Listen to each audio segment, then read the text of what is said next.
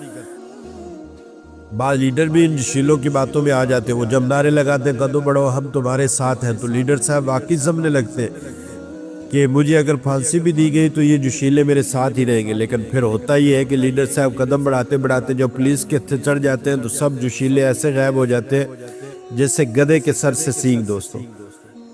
دوستوں میرے آقا نے جو معاہدہ کیا تھا وہ بظاہر دب کر کیا تھا، لیکن بعد کے مورخین اور تجزیہ نگاروں نے تسلیم کیا کہ صلح حدیبیہ نبی کریم صلی اللہ علیہ وسلم کی خارجی سیاست کا شاہکار تھا۔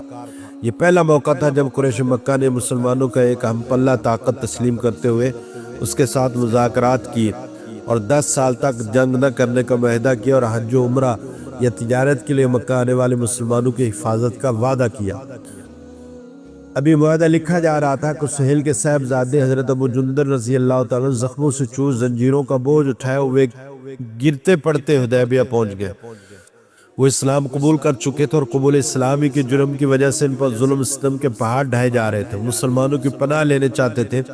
سہیل نے انہیں دیکھا تو غصے سے اس کا چہرہ سرخ ہو گیا، کہنے لگا محمد تم اس سے پناہ نہیں دے سکتے کیونکہ ہمارے اور تمہارے درمیان معاہدہ ہو چکا ہے۔ آپ نے فرمایا کہ ابھی تو زبانی بات چیت چل رہی ہے، معاہدہ لکھا تو نہیں گیا۔ سہیل چیخنے لگا کہ ابو جندل کو ہمارے حوالے کر دو ورنہ معاہدہ ختم سمجھو۔ مسلمانوں کے جذبات کا یہ بڑا کڑا امتحان تھا۔ ایک طرف توق و سلاسل میں جکڑے ہوئے اسلامی بھائی ابو جندل تھے، ان کا زخمی جسم تھا، ان کی فریاد کرتی ہوئی زبان تھی، وہ پکار کر کہہ رہے تھے، ارے مسلمانوں میں تمہارا مسلمان بھائی ہوں، مجھے کیوں دوبارہ درندوں کے حوالے کر رہے ہیں، یہ مجھے زندہ نہیں چھوڑیں گے۔ لیکن میرے محترم بزرگوں اور دوستوں، آپ کو معلوم ہی ہے کہ ہمارے آقا کتنے نرم دل تھے۔ آپ تو کسی جانور پر ظلم برداشت نہیں کر سکتے تھے، آپ پر کیا گزری ہوگی جب آپ نے اپنے سچے چاہنے والے ابو جندل کو ان کے حوالے کیا ہوگا۔ لیکن آپ نے صبر سے کام لیا اور اپنی امت کو بھی بتا دیا کہ بعض اوقات عظیم تر مصلحتوں کی خاطر جذبات کو دبانا پڑتا ہے۔ جو دائی اور قائد ہر وقت اینٹ کا جواب پتھر سے دینے کی فکر میں رہتا ہے، وہ خود بھی ڈوبتا اور اپنی پوری قوم کو بھی ڈبو دیتا ہے۔ صبر کے علاوہ اس قربانی میں ایک اور جذبہ بھی کار فرما تھا، وہ تھا فہ عہد کا جذبہ۔ اگر آپ ابو جندل کو روکنے پر اڑ جاتے تو ممکن تھا کہ وعدہ خلافی کا آپ پر الزام لگایا جاتا۔ رسول اللہ صلی اللہ علیہ وسلم نے نازک ترین موقع پر بھی جس طرح فہ عہد کیا، اس نے رہتی دنیا تک ایک درخشاں مثال قائم کر دی۔ تب وہ جندل رضی اللہ تعالیٰ کو واپس جاتے دیکھ کر مسلمانوں کی آنکھوں سے آنسو جاری تھے، مگر ان کی زبانیں خاموش تھی۔ البتہ حضرت عمر بن خطاب رضی اللہ تعالیٰ خاموش نہ رہ سکے، وہ سر جھکائے دربار رسالت میں حاضر ہوئے، عرض کیا یا رسول اللہ کیا آپ نبی پر حق نہیں ہے؟ آپ نے فرمایا میں نبی پر حق ہوں۔ عرض کیا کہ ہم حق پر نہیں؟ آپ نے فرمایا ہم حق پر ہیں۔ عرض کیا ہم یہ ذلت امیز معاہدہ کیوں قبول کر رہے ہیں؟ آپ نے فرمایا ابن خطاب میں اللہ کا رسول ہوں، وہی کرتا ہوں جو اللہ کا حکم ہوتا ہے، میرا عمل ضائع نہیں جائے گا۔ عرض کیا آپ نے فرمایا تھا کہ ہم بیت اللہ کا طواف کریں گے، آپ نے فرمایا میں نے یہ تو نہیں کہا تھا کہ یہ سب کچھ اسی سال ہوگا۔